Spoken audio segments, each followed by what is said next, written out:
सुप्रभात देवियों और सज्जनों, मैं कर्नल सोफिया कुरैशी और मेरे साथ विंग कमांडर व्योमिका सिंह आज आपको 6 से 7 मई 2025 की रात 1:05 से 1:30 बजे के बीच भारतीय सशस्त्र बलों द्वारा अंजाम दिए गए ऑपरेशन सिंदूर के बारे में जानकारी देंगे। ऑपरेशन सिंदूर 22 अप्रैल को पहलगाम में हुए विभत्स आतंकवादी हमले के शिकार मासूम नागरिकों व उनके परिवारों को न्याय देने के लिए लॉन्च किया गया था। इस कार्रवाई में 9 टेररिस्ट कैंप्स को टारगेट किया गया और पूरी तरह से इसे बर्बाद किया गया। पाकिस्तान में पिछले 3 दशकों से टेरर इंफ्रास्ट्रक्चर का निर्माण हो रहा है। इसमें recruitment, indoctrination centres, training areas व लॉन्च पैड शामिल थे, जो पाकिस्तान और पाक अधिकृत जम्मू कश्मीर POJK दोनों में फैले हैं। Operation Sindoor was launched by Indian Armed Forces to deliver justice to the victims of Pahalgam terror attack and their families. 9 terrorist camps were targeted and successfully destroyed. Over the last 3 decades, Pakistan has systematically built terror infrastructure. It is a complex web of recruitment and indoctrination centers, training areas for initial and refresher courses, and launch pads for handlers. These camps are located both in Pakistan as well as Pakistan-occupied Jammu and Kashmir areas. Some of the well-known training camps are located, as you can see on the screen. They are distributed from Savai Nala in the north, counting to approximately 21, ending at Bhagalpur to the south. इन लक्ष्यों का चयन विश्वसनीय intelligence सूचनाओं के आधार पर हुआ ताकि आतंक गतिविधियों की रीढ़ तोड़ी जा सके और यह खास ध्यान दिया गया कि निर्दोष नागरिकों और सिविलियन इंस्टॉलेशन को नुकसान न पहुंचे। The selection of these targets for Operation Sindoor was based on credible intelligence inputs and role of these facilities in perpetrating the terror activities. The locations were so selected to avoid damage to civilian infrastructures and loss of any civilian lives.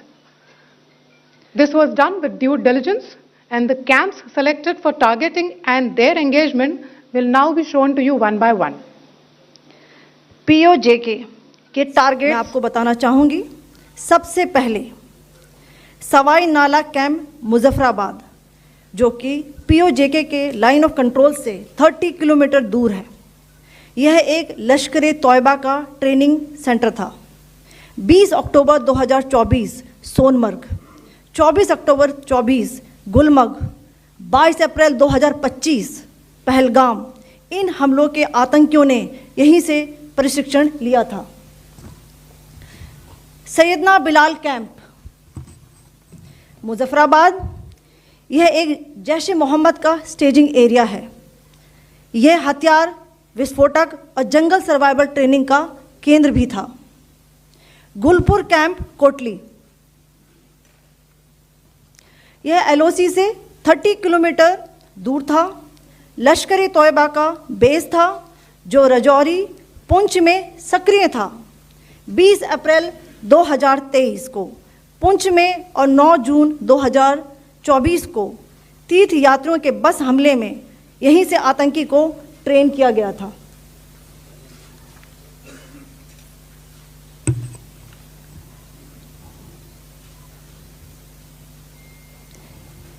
Barnala camp बिम्बर, यह LOC से 9 kilometre दूर है। यहाँ पर हथियार, handling, IED व जंगल survival का प्रशिक्षण केंद्र था। अब्बास कैंप कोटली,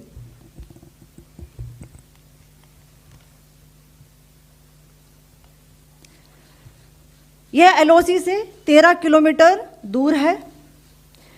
लश्कर-ए-तौयबा का फिदाइन यहाँ तैयार होता था। इसकी कैपेसिटी 15 टेररिस्ट को ट्रेन करने की थी।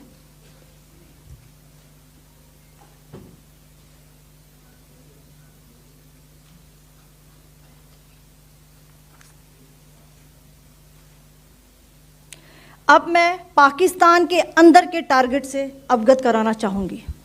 पहला, सर्जिकल कैंप सियालकोट। यह अंतर्राष्ट्रीय सीमा से 6 किलोमीटर की दूरी पर है, सांबा कठुआ के सामने।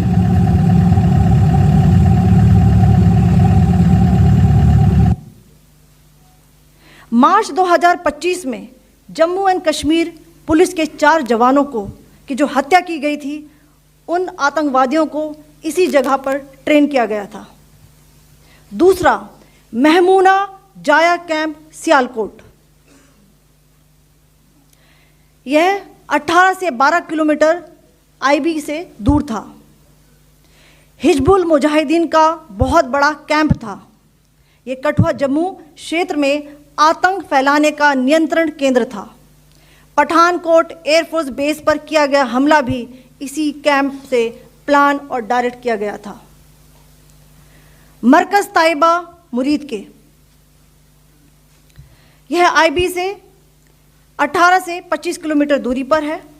2008 के मुंबई हमले के आतंकी भी यहीं से प्रशिक्षित हुए थे। अजमल कसब व डेविड हेडली भी यहां ट्रेन हुए थे।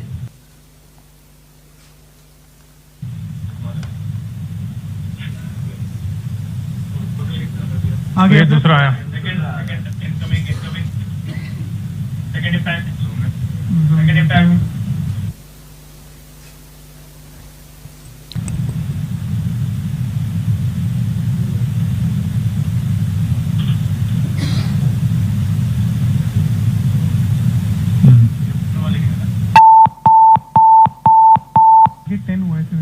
टारगेट 10 हुआ, एंक्लोजर सेम ही है।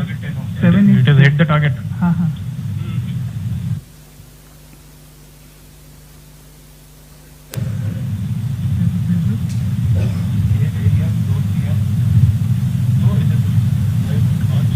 आ गया सर, इम्पैक्ट आ गया।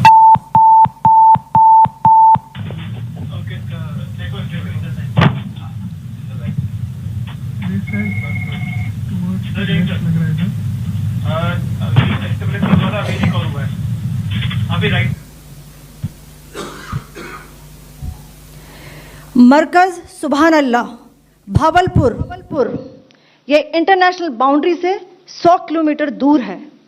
जैश ए मोहम्मद का मुख्यालय था। यहाँ पर रिक्रूटमेंट, ट्रेनिंग व इंडॉक्ट्रिनेशन का केंद्र भी था। शीर्ष आतंकी अक्सर यहाँ आते थे। मैं आप सबको बताना चाहती हूँ कि किसी भी सैन्य ठिकाने का निशाना नहीं बनाया गया और अभी तक किसी तरह की नागरिक क्षति की रिपोर्ट नहीं है। धन्यवाद। जय हिंद।